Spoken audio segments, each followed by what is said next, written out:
Será que a salvação é adquirida por mérito próprio? Será que o ser humano, de forma individual, consegue alcançar a salvação? Será que a salvação é uma obra humana? Tudo isso nós iremos aprender agora na EBD.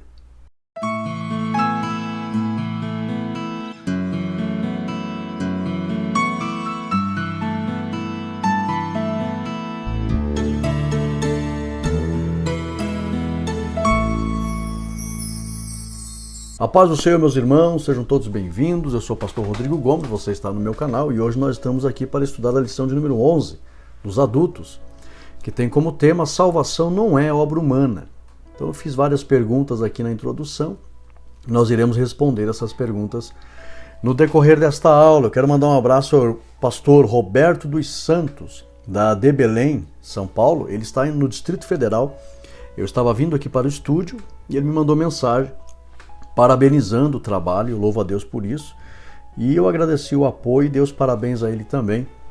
E ele disse: pastor, quero encomendar os seus materiais e quero lhe dar os parabéns. Nós louvamos a Deus, para a glória de Deus, ficamos felizes em poder estar servindo os irmãos à altura daquilo que os irmãos realmente esperam.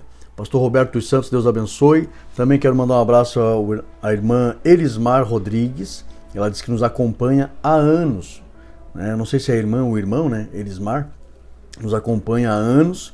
Também a irmã Maria Beth fez um comentário maravilhoso ali também. Ronaldo Pereira, que Deus abençoe esses irmãos, fazem comentários maravilhosos. A irmã Hortênia Alves, ela diz que é assinante da ACAT. A irmã Eulanda Ribeiro, ela diz que aprende bastante aqui no canal e se sente confiante em ministrar as aulas e tem aumentado a classe. Ela diz que tem aumentado a cada semana a nossa classe pela qualidade dos ensinos. Então, louvo a Deus poder cooperar com os irmãos. Também o irmão Ronaldo GSJ. Ele disse que nos acompanha desde a época que eu gravava no estúdio da igreja. Então, até tem alguns irmãos aqui que fizeram comentários que nos acompanham desde o primeiro canal. E outros estão chegando agora, né?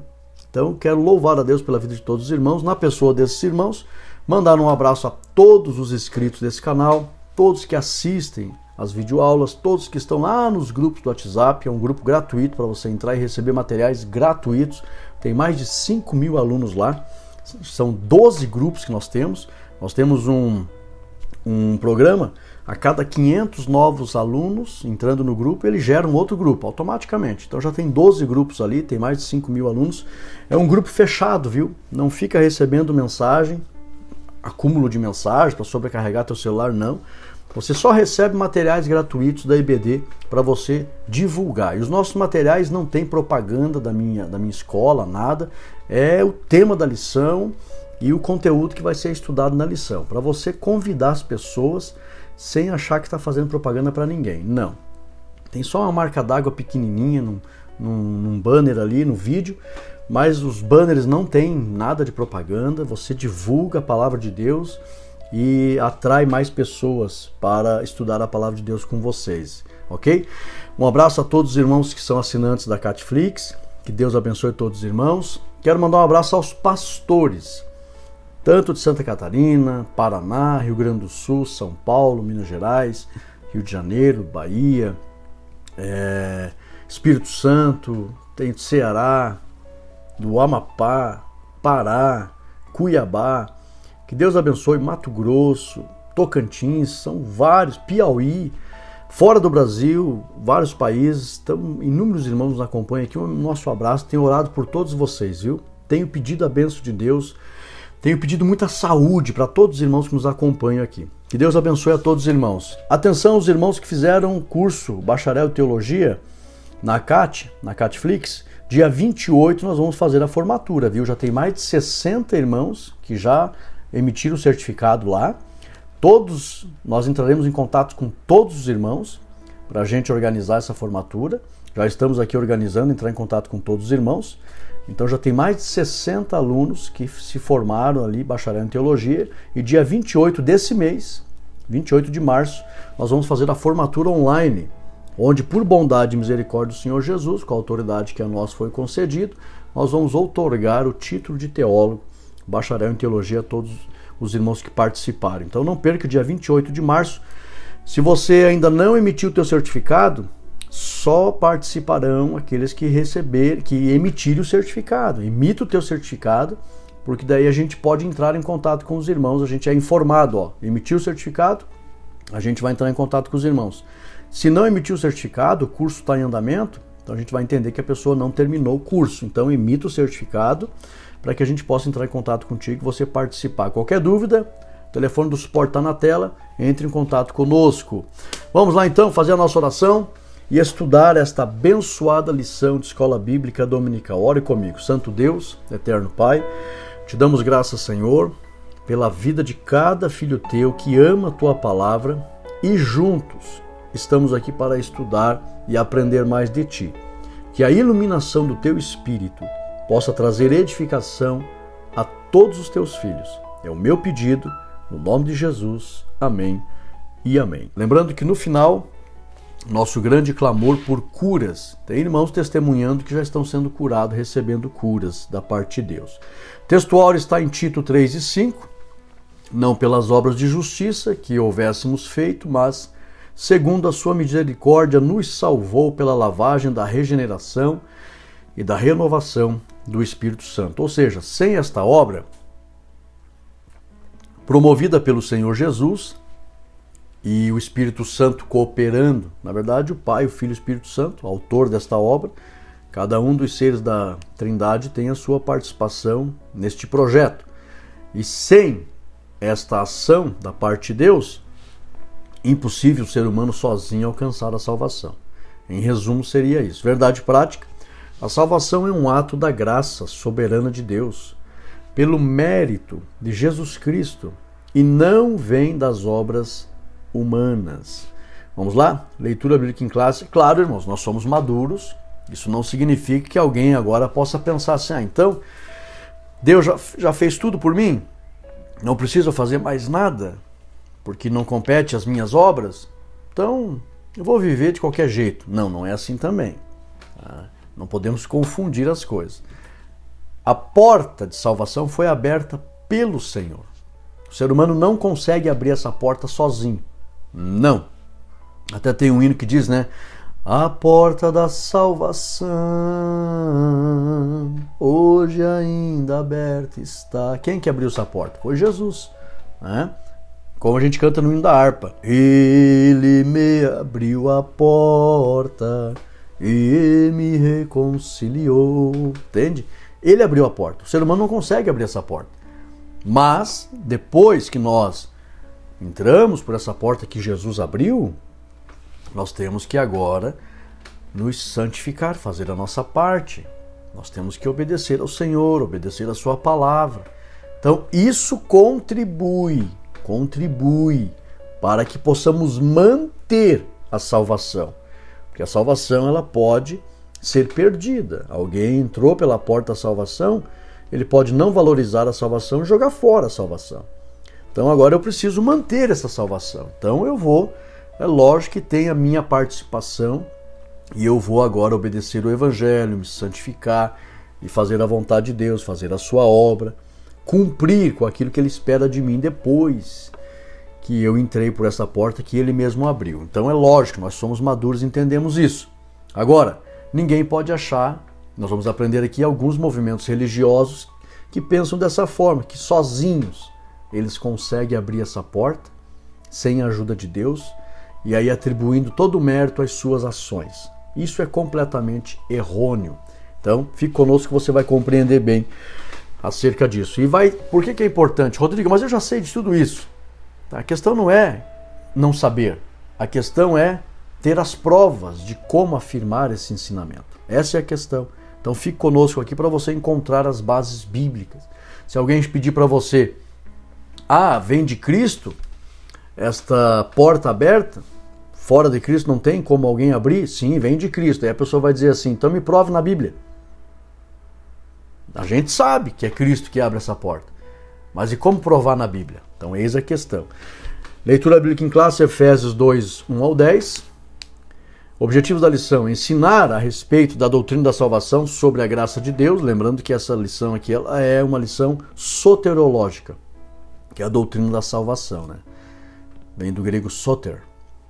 Ensinar a respeito da doutrina da salvação sobre a graça de Deus, elencar ensinos inadequados sobre a salvação na antiguidade. Nós vamos aqui, essa lição, como outras, né, ela tem bastante informação histórica. Então nós não vamos se prender muito nas informações históricas, simplesmente passaremos que existe ou existiu essas teorias no passado e hoje elas ainda estão, só que de um formato um pouco diferente, por segmentos diferentes, mas sempre estiveram entre o povo de Deus falsas interpretações da palavra de Deus. Então, correlacioná-los aos ensinos inadequados sobre a salvação na atualidade. O questionário: o que a Bíblia quer dizer quando fala de morte espiritual? O que esclarece uma boa exegese sobre a expressão "isto é dom de Deus"? Quais os 3 principais movimentos dos primeiros séculos cuja soterologia é inadequada? Quais as 3 soterologias inadequadas de hoje? O que ensinam os teólogos das Testemunhas de Jeová sobre a classe da grande multidão? Vamos lá? Introdução. O apóstolo Paulo mostra, nessa leitura bíblica em classe, o contraste entre o estado espiritual da miséria humana e a restauração à comunhão com Deus. Além disso, deixa claro a impossibilidade de qualquer pessoa angariar a salvação por meio de seu próprio esforço, e até mesmo de desejar a salvação ou sentir a necessidade de Deus, sozinho, senão por intervenção divina direta por meio do Espírito Santo. Eu costumo dizer, irmãos, o fato do Espírito Santo fazer o que ele faz não significa que Deus ele escolhe uns para a salvação e rejeita outros para a perdição, ou escolhe outros para a perdição rejeitando-os. Não, hipótese alguma. O Espírito Santo no coração de todo ser humano, ele acende a luz para que a pessoa possa fazer a escolha entre a luz e as trevas. Paulo diz que nós andávamos em trevas. O Espírito Santo vem no coração de cada ser humano e ele convence acendendo a luz e mostrando: olha a luz, olha a salvação. O fato do Espírito Santo fazer isso não anula o livre-arbítrio do ser humano, não. Ele simplesmente acende a luz no coração de cada ser humano para convencê-lo de que existe a luz da salvação. Mas ele não anula a decisão da pessoa e a pessoa precisa tomar essa decisão. Existe uma luz de salvação que é Cristo. Agora eu vou escolher, quero essa luz ou vou permanecer nas trevas? Então, o Espírito Santo ele só acende a luz e a decisão é da pessoa. Que o Espírito Santo ele não pega e domina o livre-arbítrio da pessoa e o Espírito Santo faz a pessoa decidir na marra, querê-lo servir ou servir a Deus ou não. Não, o Espírito Santo não faz isso. Ele só acende a luz, mostra para a pessoa que existe a possibilidade de salvação, mas a decisão é da pessoa, ok? Porque senão alguém pode pensar aqui, irmãos, o ser humano não pode sozinho sentir, né? E também ter a necessidade, sentir essa necessidade de Deus sozinho, o ser humano não consegue, senão por intervenção divina. Alguém pode interpretar mal isso aqui e relacionar com a doutrina da predestinação. Não, então é ele que faz tudo sozinho, o Espírito Santo mostra ali para a pessoa e também ele faz a pessoa se arrepender, ele faz a pessoa desejar a salvação e os que não querem, daí os que não querem daí. É o Espírito Santo também que faz isso, faz a pessoa não querer. Alguém pode interpretar errado isso aqui. Então tome cuidado, tá? Qual é a interpretação correta aqui dessa expressão? Vou ler para você entender. Além disso, deixa clara a impossibilidade de qualquer pessoa engalhar a salvação por meio de seu próprio esforço e até mesmo de desejar a salvação ou sentir a necessidade de Deus. Aqui tem que tomar cuidado. Qual é a ideia que pode surgir aqui? Tá, então peraí. Se a pessoa não quer Deus, Aí ela, eu quero procurar Deus. Isso vem pelo Espírito Santo? Vem. Tá, e quem nunca sentir daí isso? É o Espírito Santo que não vai fazer a pessoa sentir isso? Alguém pode, a doutrina da predestinação pensa dessa forma. Não, o Espírito Santo coloca o desejo no coração de uns e no coração de outros nem coloca o desejo. É ele que escolhe para a salvação. Não, irmãos. O Espírito Santo ele tenta colocar esse desejo no coração de todos. De todos. Vem dele. E se a pessoa abrir o coração, a pessoa vai então entender que existe a possibilidade de salvação, porém o Espírito Santo não anula a decisão da pessoa. A pessoa que vai tomar a decisão de querer servir a Deus ou não. Se não por intervenção divina direta, por meio do Espírito Santo. Fica fácil para entender, né? Mas vamos lá. Isso aqui é só para, se alguém ir para esse lado, vai abrir margem aqui para alguém pensar, não, então já que é tudo pelo Espírito Santo, até a decisão de servir a Deus é dele também? Não, a decisão é do homem. Ele só acende a luz e mostra a possibilidade. Vamos lá. A salvação sob a graça de Deus. Primeiro tópico. A descrição do estado espiritual humano. Em Efésios capítulo 2, do versículo 1 ao 3, o apóstolo Paulo revela 6 grandes verdades que são. Anote aí. Primeira verdade. Jesus vivificou ou garantiu novamente a oportunidade de vida para o gênero humano. Paulo diz, e vos vivificou, né? Dá a impressão que Paulo fica de fora, né? Não, Paulo já estava dentro. Mas é que aquelas pessoas ainda não tinham aceitado. Então o apóstolo Paulo se refere apenas a eles. Mas não significa que Paulo não estivesse incluído nessa expressão. Olha o que Paulo diz, Efésios 2, ele diz, e ele vos deu a vida. Algumas traduções dizem, e vos vivificou. Paulo estava incluso nessa vivificação, lógico. Mas aqui Paulo deixa claro que é o Senhor Jesus que abriu a possibilidade de renovação espiritual, de regeneração e de trazer a vida. Paulo está deixando claro, não existe possibilidade do ser humano conseguir essa vivificação, sair do estado da morte para o estado da vida.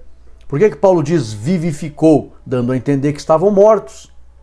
Todo o gênero humano estava morto. E nós devemos atribuir a possibilidade de sair desse estado de morte à pessoa de Jesus Cristo, atribuir a ele, pois ele abriu essa possibilidade justificando a carne. Então Paulo começa dizendo, Jesus, ele revela 6 grandes verdades aqui. Primeiro, é o Senhor Jesus que vivifica. É ele, está nele a condição para vivificar. Segundo, toda a raça humana estava morta em ofensas e pecados. Terceiro, a condição espiritual da raça humana é pecaminosa. Não é outra, senão essa, pecaminosa. Quarta verdade, quem não obedece ao Evangelho de Jesus é influenciado por um espírito de desobediência. É uma grande verdade, Paulo está revelando aqui. Quem não obedece ao Evangelho de Cristo está sendo influenciado por um espírito de desobediência. Quinta verdade, sem a redenção de Jesus, toda a humanidade anda nos desejos da carne. São desejos pecaminosos. Quem não tem a redenção, quem não aceitou ou faz parte desta redenção proporcionada por Cristo, anda nos desejos pecaminosos da carne. Sexta verdade, sem Jesus todo ser humano é visto como filho da ira. Então olha só, irmãos, em 3 versículos, 1, 2 e 3 de Efésios 2, Paulo revela 6 grandes verdades sobre quem oferece a possibilidade de salvação, sobre o estado pecaminoso de toda a raça humana, sobre a condição que o ser humano se encontra sem Jesus. Paulo revela grandes coisas aqui. Então eu vou repetir rapidamente agora para você entender. Tem irmãos aqui que não têm os slides e ainda não tem condições de adquirir. É tão barato, irmãos. Nossa, né? Me perdoe, mas é tão... Eu sei que tem irmãos que não gostam, né, de falar aqui, mas daí os irmãos não tiveram condições ainda, então eu falo muito rápido aqui, alguém não pega, né? Então vou repetir. Jesus vivificou ou garantiu novamente a oportunidade de vida para o gênero humano. Isso significa que se Jesus não tivesse feito isso, nenhuma pessoa poderia alcançar a salvação. Segunda verdade, toda a raça humana estava morta em ofensas e pecados. Terceira verdade, a condição espiritual da raça humana é pecaminosa. Essa é a condição. Quarta verdade, quem não obedece ao evangelho de Jesus é influenciado por um espírito de desobediência. Quinta verdade, sem a redenção de Jesus, toda a humanidade anda nos desejos pecaminosos da carne. Sexta verdade, sem Jesus, todo ser humano é visto como filho da ira. Tópico 2. Mortos em ofensas e pecados. Letra A e letra B. A palavra morto significa separado. Paulo expressa 2 vezes que toda a raça humana estava separada de Deus. Lá em Efésios capítulo 2, versículo 1, ele fala dessa separação. E no versículo 5, fala novamente dessa separação. Então essa é a realidade e a condição da humanidade. Letra B. Paulo ensina com clareza que somente Jesus tem o poder de vivificar o ser humano e livrar da separação eterna. Confere Efésios 2, versículo 1, versículo 5 e também o versículo 14. Vale a pena lermos o versículo 14. Olha o que diz o texto.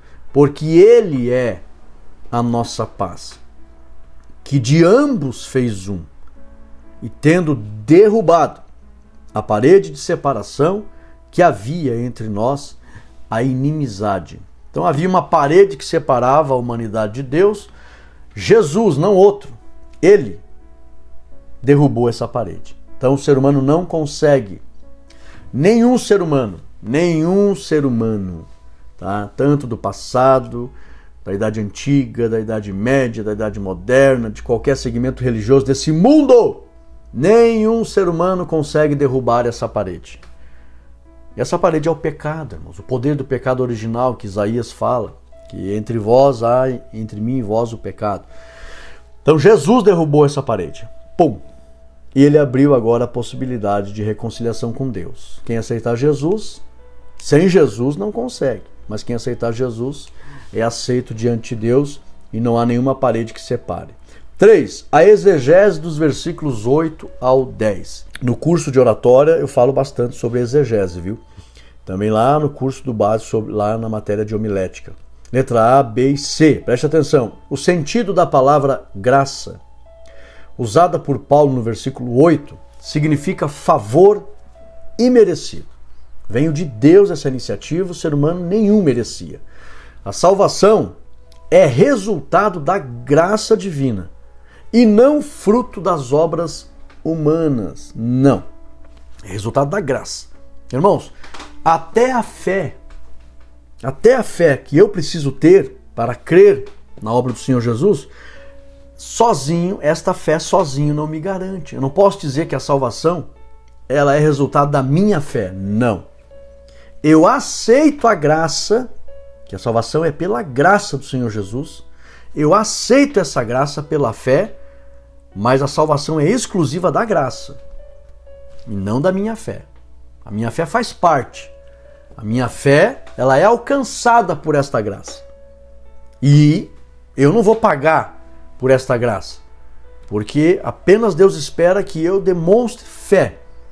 Salvação realmente é de graça e é pela fé. Eu devo crer, mas eu não posso confundir, irmãos. Não é pela minha fé. A lição fala sobre isso. Não é pela minha fé. Ou seja, alguém dizer assim, não, eu tenho fé, vou ser salvo porque isso vem de mim. Não, irmãos. A salvação ela vem da graça. Nós devemos atribuir exclusivamente a graça e não a minha fé. Entenda isso. Paulo ensinou que a graça se manifestou salvadora a todos os homens. Então é a graça que salva, conforme Tito 2:11.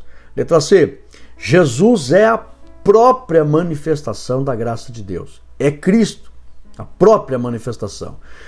E somente por ele o ser humano pode se aproximar de Deus, conforme Efésios 2 e e 13. Então, a exegese desses textos, do versículo 8 ao 10, mostra que a salvação é exclusiva da graça, é resultado da graça. A salvação, ela é uma obra gratuita da parte de Deus, sem o ser humano merecer. Aí eu vou crer nessa graça e aí haverá então uma cooperação do ser humano crendo. Mas o ser humano não pode atribuir a salvação à sua fé, à sua crença e dizer que ele vai ser salvo somente por ele acreditar. Mais nada. Não. Ele tem que atribuir a salvação à graça do Senhor Jesus e somente a esta graça e mais nada. Ele vai cooperar com a sua fé, mas não pode atribuir exclusivamente a sua fé à salvação. Nós devemos atribuir a graça, a bondade infinita do Senhor Jesus, do próprio Deus. Visão geral. O ensino bíblico sobre a salvação descreve o real estado do ser humano caído em pecados e ofensas. Por isso, só a graça de Deus pode salvá-lo. Parte 2. Soteriologias inadequadas na antiguidade. Vamos entender aqui, irmãos, essa parte da lição ela é bem didática, histórica, preste atenção aqui, tá? Você que tem os slides vai ficar super fácil para você entender a lição, essas partes aqui. Os reencarnacionistas. Os reencarnacionistas não acreditam que somente Jesus pode salvar o ser humano. Ponto. Não acreditam. Vejamos alguns desses segmentos. Primeiro deles, hinduísmo. Eu não trouxe aqui o significado da palavra hindu, alguns atribuem a estar se referindo ao rio Indo, né, que lá nessa região haviam 7 rios sagrados para as pessoas do mundo antigo, um deles era o rio Indo, então as pessoas acreditam que esta palavra hinduísmo, a origem dela seria o rio Indo, tá? Mas hoje ela é relacionada, essa palavra é atribuída a vários tipos de crenças e filosofias das pessoas que moram nesta região da Índia, né? E algumas regiões também da Ásia. São vários países, não é só a Índia não, tá? O Nepal e outros países. Hinduísmo. Agora, o budismo, que vem de Buda, né? Buda significa o desperto, tá? Isso surgiu lá no século 6 a.C., essa teoria da iluminação, que o budismo ele procura, né, os seres que seguem, né? Esse Buda, o nome dele era Siddhartha Gautama, né? Siddhartha Gautama. Então ele, segundo os seguidores dizem que Siddhartha ele conseguiu se desprender do ciclo de reencarnações, etc., e conseguiu alcançar sozinho a iluminação, a eternidade e o aperfeiçoamento eterno. Eles acreditam nisso, né? O jainismo, que vem de Jina, que significa vencedor, também é uma linha religiosa do hinduísmo, e eles acreditam que essa pessoa que segue os ensinamentos de Jina, esse vencedor, que segundo eles, ele também conseguiu romper esse ciclo, alcançar sozinho a iluminação e assim por diante, que eles acreditam que toda a humanidade está num ciclo de nascimento, reencarnação e assim por diante, e alguns, quando alcançam a iluminação, pronto, quebra esse ciclo, se mistura com os poderes do universo, alcança a eternidade e assim por diante. Então, o jainismo vem de Jina, o vencedor, e o sikhismo, tá? Que significa ser supremo, também é uma linha religiosa do hinduísmo. O Hare Krishnas quer dizer ser supremo, outra linha religiosa do hinduísmo. E isso aqui são seitas orientais, né? Todos eles acreditam na reencarnação, no aperfeiçoamento, até quebrar esse ciclo, a pessoa alcançar a iluminação, né? Então, eles acreditam que alcançaram o objetivo. E aí os kardecistas, né?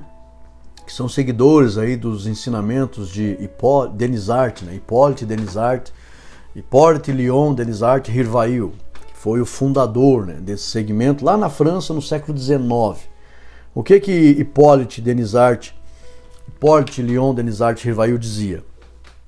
Ele dizia que ele recebia nele um espírito chamado Allan Kardec. Por isso que ele herdou esse nome para si, ele se apropriou desse nome. O nome dele mesmo era Hipólite Denisart. E aí então ele se chamava, quando ele recebia esse espírito, que segundo ele se chamava Allan Kardec, a partir dali ele adotou esse nome, né?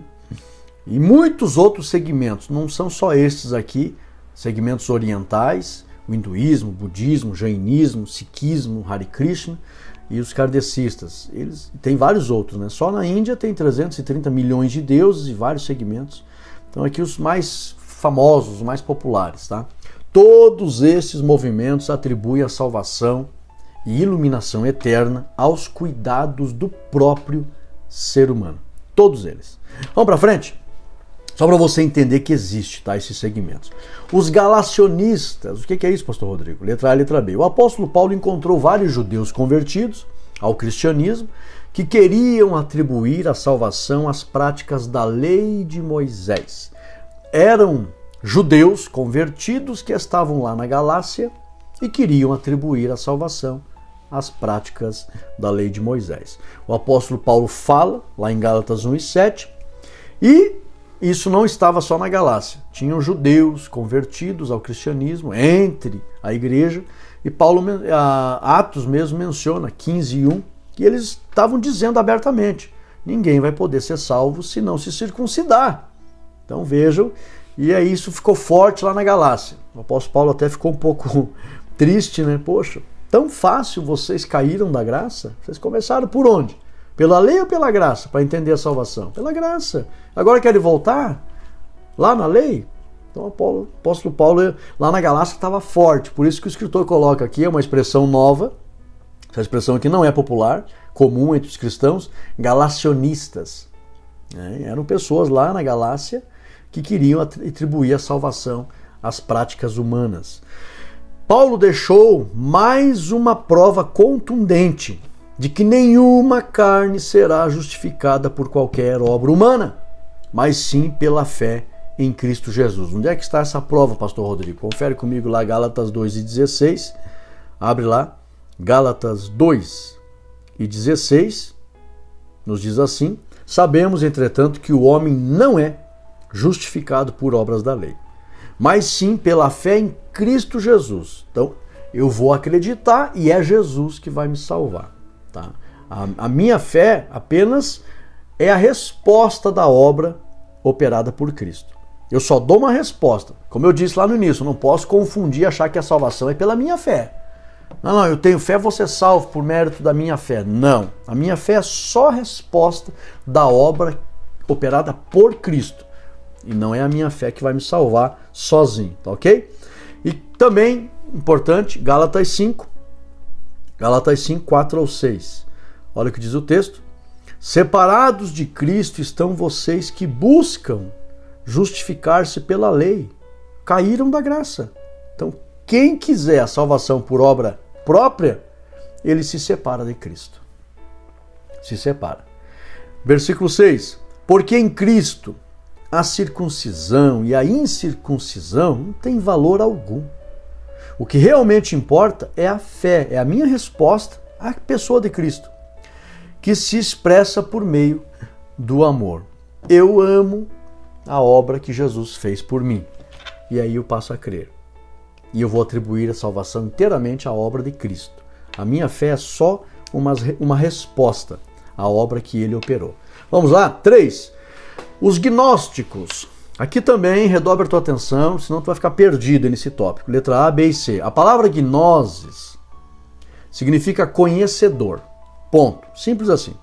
Desde o século 6 antes de Cristo, olha só, o zoroastrismo, isso vem de Zoroastro, que era um homem, já disseminava as falsas ideias de conhecimento sobrenatural acerca dos deuses e das forças do bem e do mal.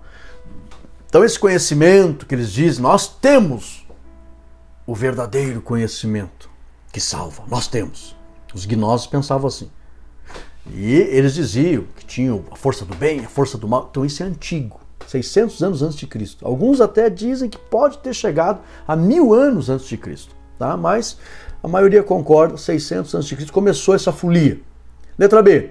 No período da igreja primitiva, os gnoses já estavam entre os cristãos e Paulo orientou sobre suas falsas doutrinas. Para quem não sabe, lá em Colossenses 2, versículo 2 e versículo 8, abra lá, Colossenses 2, versículo 2 e o versículo 8, Paulo escreve, referindo-se ele aos gnosos, para que os corações deles sejam consolados e estejam unidos em amor e em todas as riquezas da plena compreensão. Está falando aqui do pleno conhecimento que estava em Jesus, porque já pregavam o verdadeiro conhecimento dos gnosos.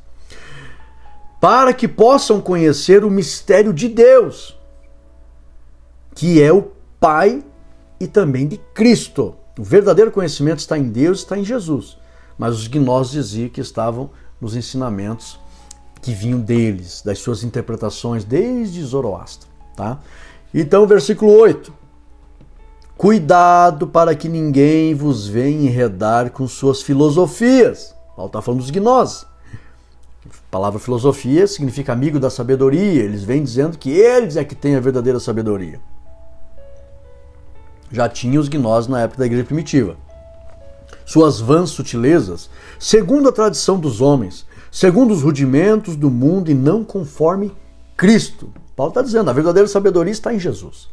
Tá? Então agora no século 3, letra C, no século 3 depois de Cristo, é aqui que a lição traz isso aqui. Eu gosto de trazer as origens, irmãos, das coisas.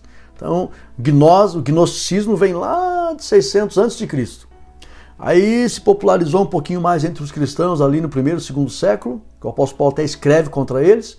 E aí agora vem a popularidade, né? Ele ganha corpo. Lá no século 3 depois de Cristo, o gnosticismo ganhou força através de um homem chamado Mani, né, que viveu entre 216 a 276, né, no atual Irã, que é a antiga Pérsia. Ele viveu lá, esse Mani. Onde o Mani dividia o universo em reino das trevas e reino da luz. E ensinava que o homem precisa encontrar o verdadeiro conhecimento a fim de encontrar a salvação. Então ele dizia, o homem corra atrás desse conhecimento, descubra. Por quê? Porque é possível.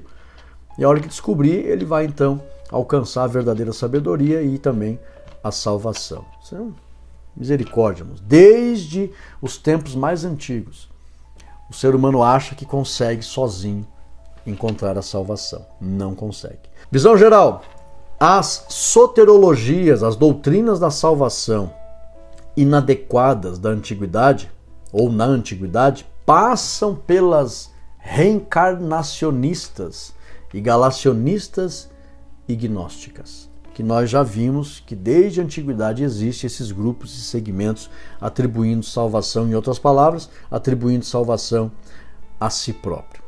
Parte 3. As soterologias inadequadas de hoje. Primeiro, o islamismo. Lembrando aqui, irmãos, que nós temos o direito e a liberdade de defender a nossa fé, e para defender a nossa fé, nós temos que contrapor com aquilo que ameaça. Então, doutrinas, não pessoas, tá?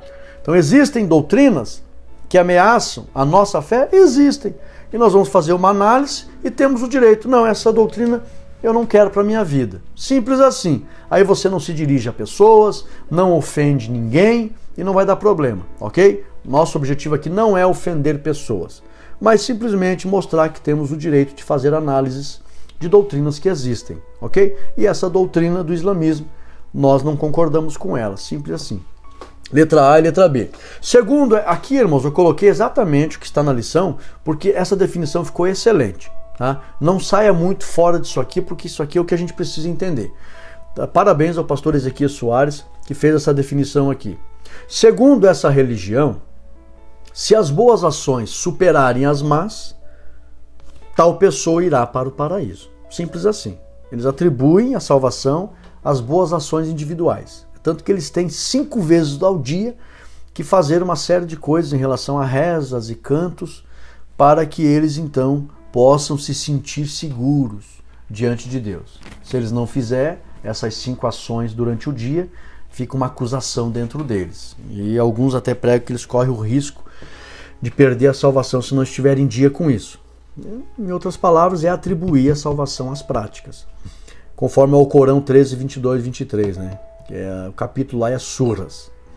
Eles ensinam ainda que Alá não ama os pecadores, mas somente os piedosos. Aqui tem que tomar cuidado, irmãos. Tá? Muito cuidado. Preste atenção. Alá não ama os agressores, dizem eles. Alá não ama nenhum ingrato pecador, conforme ao Corão 2, 190 e 276. Esta é uma das 24 vezes que o Alcorão afirma que Alá não ama os pecadores. Para eles, o homem é capaz de alcançar a salvação por suas boas obras. Agora, letra B. Agora aqui a visão do pastor Rodrigo, tá? De acordo com a Bíblia. Para contrapor esse ensinamento. Deus amou o mundo de tal forma que mesmo todos estando em pecado, Deus manifestou o seu amor para com todos. Deus, ele ama o pecador. Ele não ama o pecado. Apesar de você não encontrar claramente esse versículo, essa expressão na Bíblia. Ele ama o pecador. Ele amou o mundo de tal maneira. Todos em pecado ele amou. Ele ama. Porque ele ama o gênero humano, ele ama a pessoa. Ele aborrece, a Bíblia diz que ele aborrece o pecado. Ele não ama o pecado. Mas o pecador, ele ama e quer salvar. Então lá em João 3,16 está a prova. Deus amou o mundo, não o sistema natural, mas a humanidade pecaminosa, pecadora. Ele amou, não quis jogar fora. Então, para os islâmicos, não é pecador, Deus não ama. Não ama, não tem como amar. Não, irmãos, isso aqui, Deus ama o pecador. Ele aborrece o pecado, não ama o pecado. E ele não vai desistir de tentar convencer o pecador. Por quê? Porque ele ama. É igual um pai. O filho pode desobedecer, ele não vai deixar de amar por causa da desobediência. Ele ama aquele filho desobediente. Então, nós conseguimos entender muito da vontade de Deus, irmãos, nas experiências que o próprio Deus permite que a humanidade viva. Você que é pai, mãe, entende perfeitamente esse amor, mesmo que um filho não lhe obedeça. Assim é Deus. Mas para eles, Deus não ama. É pecador? Deus não ama. Não, irmãos. Romanos 5 e 8. Romanos 5 e 8, faço questão de ler para você entender que o que a Bíblia diz não concorda com as interpretações do islamismo. Romanos 5 e 8. Mas Deus demonstra o seu próprio amor por nós, pelo fato de Cristo ter morrido por nós, sendo nós ainda pecadores. Então, como que Deus não ama o pecador? Lógico, Deus não concorda com o pecado, não aprova e aborrece, não ama o pecado, mas Deus ama o pecador e deseja salvá-lo. Vamos lá? Tópico 2. As testemunhas de Jeová. Então ficou bem claro, né? Testemunho de Jeová, letra A, letra B. A salvação, para eles, eu coloquei aqui também, irmão, definição boa. O pastor Ezequiel Soares fez uma boa definição aqui. Como sempre, né? A gente sempre coloca um subsídio a mais, mas a lição por si só ela é muito boa. Mas aqui, irmão, não tem muito que sair fora disso aqui, não. A salvação para eles não está em Cristo, mas na organização religiosa delas. Diferente do que ensina a Bíblia. Conforme João 14,6. Vamos lá ler o que ensina a Bíblia? João 14,6. Olha o que diz a palavra do Senhor. Disse-lhe Jesus: eu sou o caminho e a verdade e a vida. Ninguém vem ao Pai. Ele fala vem porque ele está no Pai. Ninguém vem ao Pai senão por mim. Então não é uma instituição que salva, é Jesus. Existem dois grupos de salvos para eles. Um que tem direito ao céu, restrito às 144 mil testemunhas. A classe dos ungidos. Eles acreditam que as 144 mil é um grupo separado. Esses vão para o céu. Olha só, irmãos. E o outro grupo é a classe da grande multidão e a que vai herdar a terra apenas, não o céu. Segundo a teologia do movimento. Letra B, aqui a interpretação do pastor Rodrigo agora, de acordo com a Bíblia. Todos os filhos de Deus serão um com o Pai, com o Filho e com o Espírito Santo. Em um mesmo lugar. Não vai ter essa divisão dos melhores ficar lá no céu e os inferiorzinhos ficar na terra. Não, irmãos. Por que Jesus falou lá em João 17, 21? Que todos sejam um. Não está falando que, em hipótese alguma, que haverá uma divisão e vão ficar separados. Não, todos vão ser um. Mas a Bíblia fala, Rodrigo, de ficar tudo junto no mesmo lugar? João 14, 3. Olha o que diz o texto. Principalmente a parte B. Para que onde eu estiver, estejais vós também. Todos no mesmo lugar, irmãos. Não tem essa separação. Eu até tenho o meu pai na fé, evangelista irmão Ari. Para mim ele é meu pastor, né? Um grande pastor, né? E às vezes o que justifica o ministério de uma pessoa não é necessariamente o título, mas é o reconhecimento do povo, né?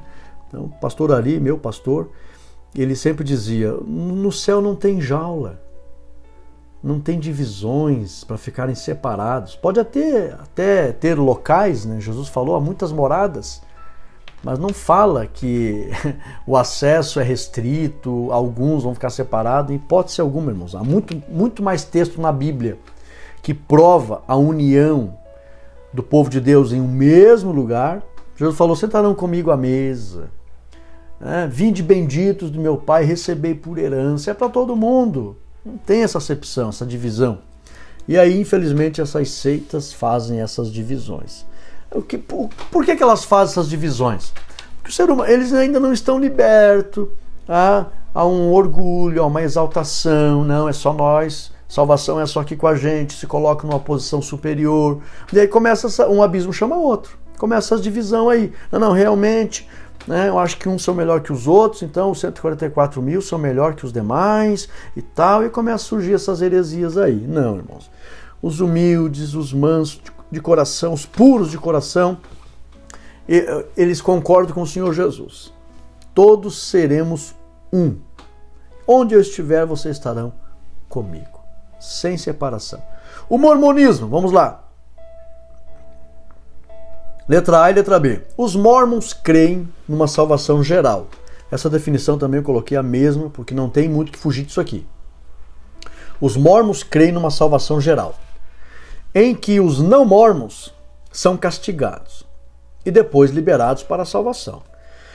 E numa perspectiva individual, em que a salvação é obtida pela fé em Jesus e pela obediência às leis e às ordenanças.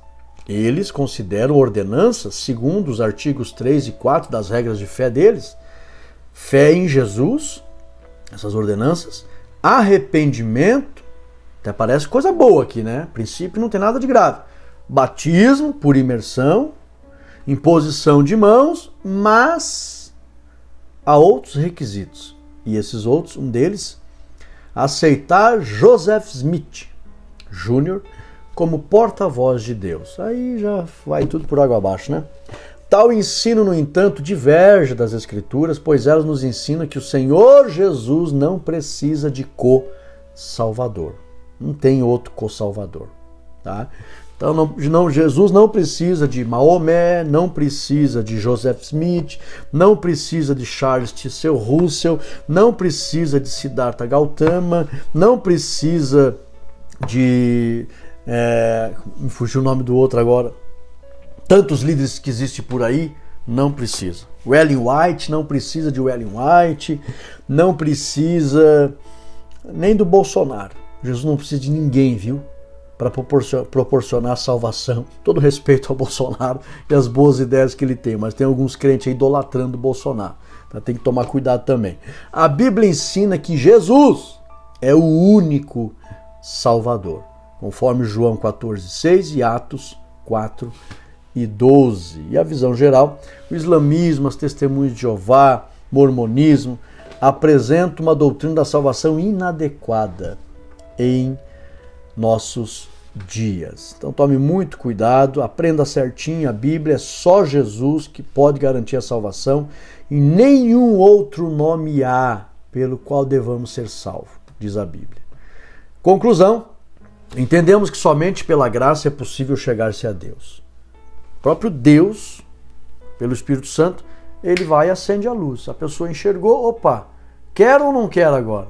Então, bem-aventurado aquele que querer, né? Mas o mérito não é da pessoa, o mérito é da graça do Senhor, que não desistiu da humanidade, o Senhor Jesus que resgatou, e o Espírito Santo que insiste com a pessoa, vai lá e mostra, acende a luz e faz ela entender, olha, existe o caminho da salvação, entra por ele. Mas a decisão é da pessoa. Porém, essa decisão é só uma resposta. O mérito não é da pessoa, o mérito é de quem ofereceu a oportunidade, a graça do Senhor Jesus. É a misericórdia divina que leva as pessoas ao arrependimento, conforme Romanos 2:4. A graça não é mérito, e nem o ato de o pecador receber a dádiva divina se constitui mérito pessoal. Como eu falei, não é a minha fé, não é mérito meu. Não, mérito é do Senhor. Mas, e outra coisa, a graça não é porque eu sou bonzinho, porque eu... Não. Tudo a graça é mérito dele. Mas Deus disponibilizou sua graça para todos os seres humanos. E não para uns poucos escolhidos. Não, é para todo mundo. A Bíblia ensina que a salvação é para todos. A Bíblia diz que Deus não quer que ninguém se perca, mas que todos venham a arrepender-se e serem salvos. E nós chegamos ao final desta lição abençoada, lição de número 11, que tem por tema: a salvação não é obra humana, porque dele e por ele e para ele são todas as coisas. Nós cantamos isso na igreja, né? Porque dele, por ele, para ele são todas as coisas. A ele, cante comigo, glória. A ele a glória. A ele a glória, para sempre, amém. Jesus, ele merece, irmãos. Vamos continuar defendendo essa verdade. Vamos fazer a nossa oração? Forte abraço a todos os irmãos, que Deus abençoe você que ficou até aqui. Que Deus possa abençoar ricamente. Teve um dia uma irmã que fez um comentário que, pastor Rodrigo, o senhor pode ficar quanto tempo o senhor quiser aí, e não traga uma aula muito curta. Falou bem assim, não quero saber de aula curta, traga bastante ensinamento para nós. Esses irmãos são uma bênção, né? Irmãos, vamos fazer a nossa oração por milagres. Eu tenho orado, pedido a Deus, porque eu tenho sentido compaixão. Muitos irmãos têm chorado. Eu sei o que é uma lágrima de dor, eu sei o que é uma lágrima do medo, de uma enfermidade muito grave, de uma doença muito grave. Eu sei o que é angústia. Eu já vi muitas pessoas perderem o brilho nos olhos, tristes por causa das doenças. Eu fiz um trabalho de capelania no Hospital Teresa Ramos aqui na minha cidade, 7 anos, fazendo culto toda semana no hospital e sempre com acesso livre no hospital, todos os líderes ali. Eu até essa semana fiquei assim surpreso, uma grande amiga minha que me ajudava muito, por ela que se abriu essa porta no hospital na época, a irmã Estela. O Senhor recolheu ela no início dessa semana e eu não sabia.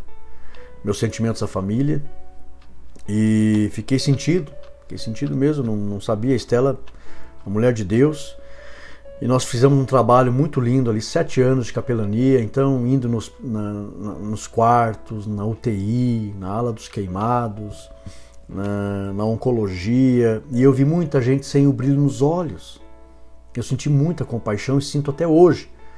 E um dia alguém falou para mim, Rodrigo, você deseja que através das intercessões que os crentes fazem pelos enfermos, você deseja de verdade ver o sofrimento dessas pessoas acabarem? E eu disse, desejo porque me corta o coração ver o sofrimento delas. Daí essa pessoa disse, então ore por elas sempre, esteja sempre orando, até você sentir o que elas sentem. E quando você conseguir sentir o que elas sentem, Deus poderá ouvir a tua intercessão. E a partir dali, irmãos, comecei a orar. E nas minhas orações eu sinto o que muita gente sente e chora. E Deus, Ele sabe todas as coisas. Eu já perdi as contas de quantas vezes nessas intercessões o Senhor ouviu. E os meus irmãos pararam de sofrer e receberam a cura. Então eu oro, irmãos, porque eu sinto, consigo sentir o que elas sentem e desejo de todo o meu coração que esse sofrimento acabe. Ore comigo. Santo Deus e eterno Pai, em nome de Jesus Cristo, Senhor, queremos te agradecer primeiramente por termos estudado a Tua Palavra nesses momentos em que ficamos aqui com os irmãos, aprendendo que a salvação é uma obra exclusiva que vem de Ti. Nós apenas respondemos a Tua misericórdia, o Teu amor, e nós apenas cremos nesta graça maravilhosa. Mas ao Senhor toda a honra e toda a glória. Que as pessoas possam entender, Pai, que não existe outro nome pelo qual possamos ser salvos. Que as pessoas possam entender que a salvação está em Ti, Jesus. E que nós possamos, como igreja, defender esta verdade e divulgar esta verdade. Pai querido, edifique o Teu povo, ilumine os professores, que eles saibam transmitir esse ensinamento e que possamos ter mais alunos, Pai, que amam o estudo da escola dominical. Venha abençoar este trabalho, Pai, este projeto, trazendo crescimento para louvor do Teu nome e para a edificação da Tua igreja. Nós não queremos o crescimento, Pai, para uma vaidade. Não, Senhor, isso é pecado. Abençoa, Pai, que verdadeiramente mais pessoas possam estarem preparados, abalizados no verdadeiro conhecimento da Tua palavra, para que possam Te servir com alegria e estarem preparados para o dia do arrebatamento. E não serem enganados pelos ventos de doutrinas. Esse é o nosso objetivo, Pai. Agora, Senhor, nesta oração especial, use de misericórdia, Senhor Jesus. Olhe, Pai, eu sinto no meu espírito o gemido, o clamor dos Teus filhos que estão pedindo uma cura. Senhor Jesus, o Senhor é o mesmo, Pai. Ontem, hoje e eternamente. O Senhor é o médico dos médicos. O Senhor levou sobre si as nossas enfermidades. Pelas Tuas pisaduras nós fomos sarados. O Senhor esteve nessa terra, Pai, curando muita gente. Deu esse poder à igreja. E temos o testemunho da história, Pai, que muitos são curados através da intercessão da igreja. Use de misericórdia, Senhor Jesus. Eu sinto compaixão, Pai, das dores que os Teus filhos têm, da tristeza que está alojada no coração de alguns devido a essas doenças, essas enfermidades. Senhor Jesus, use de misericórdia, Pai, e pelo Teu poder, este irmão que clama comigo agora, esta irmã, Pai, que chora comigo agora, use de misericórdia, Senhor Jesus, e pelo Teu poder que esta doença desapareça, que esta enfermidade desapareça agora desse organismo. Esta infecção e essa dor desapareça agora, em nome de Jesus Cristo. Use de misericórdia, Senhor Jesus. Tenhas compaixão, Pai. Pai querido, conceda aos Teus filhos, Pai, a vitalidade, o vigor e a disposição, a saúde para o templo do Espírito Santo, para que eles consigam Te servir com alegria, Pai. Testemunhar o poderoso nome do Senhor, ganhar mais almas para o Teu reino. Que estas curas, Pai, sirvam para louvor do Teu nome, expansão do Teu reino na face dessa terra e para a alegria do coração dos Teus filhos, para Te servirem com mais alegria e gratidão. Sejam benditos com a bênção da saúde, sejam curados agora, enfermidades desapareçam agora, doenças desapareçam agora, câncer desapareça agora, HIV desapareça agora, sequelas do Covid desapareça agora, em nome de Jesus Cristo. Doenças no cérebro, no sangue, no coração, no pulmão, pedras nos rins, desapareça agora, em nome de Jesus Cristo. Pâncreas, fique curado agora. Pancreatite, desapareça agora, em nome de Jesus Cristo. Abençoa, Pai, Câncer no intestino, desapareça agora. Feridas na pele, no sangue, vírus, desapareça agora. Abençoe, Pai, o sistema nervoso. Abençoe a medula óssea. Abençoe o sistema hormonal. Dê vitalidade e vigor para os teus filhos, para as tuas servas. Seja glorificado, Pai. Nesta hora, sejam benditos. Onde esta voz entrar e adentrar e chegar no Brasil e no mundo, pelo poderoso nome de Jesus Cristo, aconteçam curas, sinais, milagres, prodígios e maravilhas na autoridade do nome de Jesus Cristo. Sejam benditos para a honra e glória de Deus Pai, e que o nome do Senhor seja glorificado e o teu povo te sirva com alegria. Cesse agora essa dor, desapareça essa angústia, essa tristeza, seja bendito com a cura, no nome de Jesus. Amém e amém. Tome posse desta bênção, meu irmão. Sinto a presença do Senhor. Forte abraço, compartilhe essa lição, viu? Deixa o teu ok nesse vídeo. Se inscreva no canal, você me ajuda muito. Nós queremos fazer uma obra séria para o Senhor Jesus na internet. Estamos chegando a quase 40 mil, viu? Quero mandar essas Bíblias quando chegarmos a 40 mil inscritos no canal. E o meu desejo é chegar a 1 milhão, viu? Para mostrar que a palavra de Deus, o ensino da palavra de Deus na internet é relevante, sim senhor. Tem pessoas que acham que não. Mas nós vamos mostrar em nome de Jesus que o ensino da palavra de Deus é relevante. Me ajude nesta conquista para a glória do reino de Deus. Qual conquista, pastor Rodrigo? Vaidade pessoal? Não, isso é pecado. Que a palavra de Deus seja estudada na internet em larga escala. E nós vamos conquistar e chegar a 1 milhão de pessoas que estão aqui pela palavra.